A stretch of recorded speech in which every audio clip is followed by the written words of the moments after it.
Confiemos no poder da fé. E quando chegaram para junto da multidão, aproximou-se dele um homem que se ajoelhou e disse: Senhor, compadece-te de meu filho, porque é lunático e sofre muito, pois muitas vezes cai no fogo e outras muitas na água. Apresentei-o a teus discípulos, mas eles não puderam curá-lo.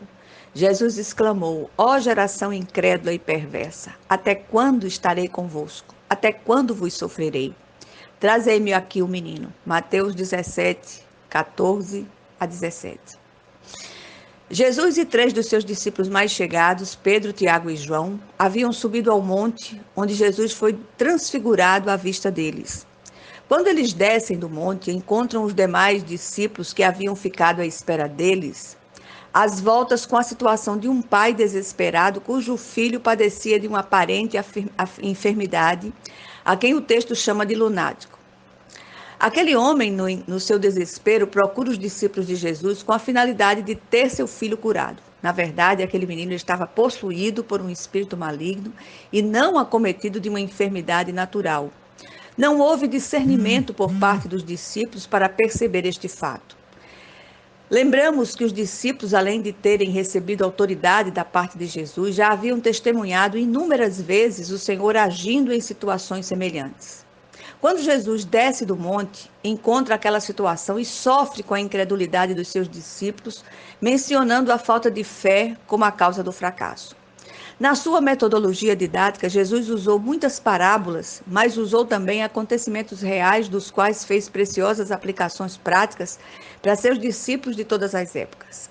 Aquele episódio nos ensina uma importante lição sobre o exercício da fé. Duas coisas no texto nos chamam a atenção. Primeira, o problema em si e a reação de Jesus. Segunda, a ação eficaz de Jesus e a causa do fracasso dos discípulos.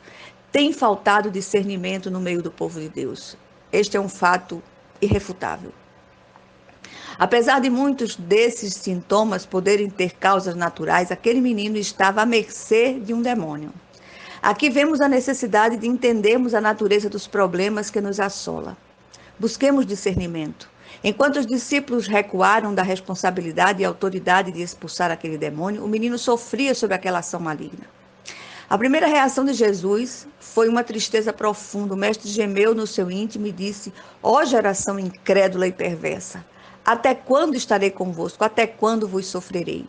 A incredulidade e perversidade espiritual daqueles discípulos era um peso para Jesus. Fico imaginando como o Senhor se sente ao olhar para os cristãos fracos e tímidos de hoje. Falta-nos intrepidez e ousadia para dar passos ousados de fé. Jesus não requer de nós nada que ele mesmo já não nos tenha ensinado. Ele pediu que lhe trouxessem um menino e repreendeu o demônio e este o deixou.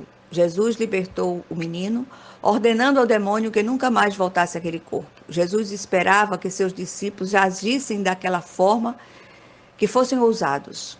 Ele os havia comissionado com a sua própria autoridade, mas eles não haviam entendido.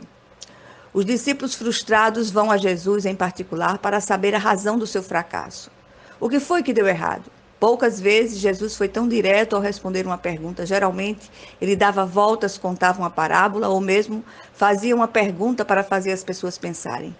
Mas aqui ele vai direto ao ponto e enfaticamente responde no versículo 20: por causa da pequenez da vossa fé. Pois em verdade vos digo que se tiverdes fé como um grão de mostarda, direis a esse monte: passa daqui para acolá, e ele passará. Nada vos será impossível.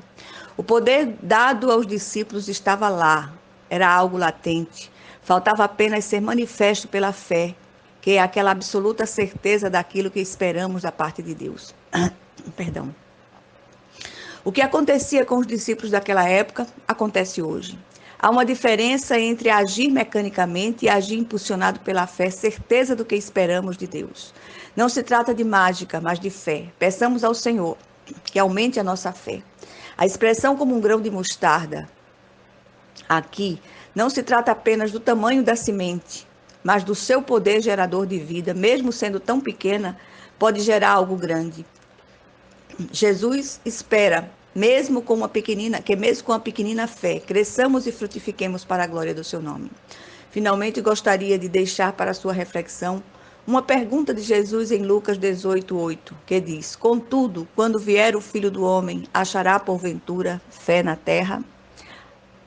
Meditemos sobre isto em nome de Jesus Cristo. Amém.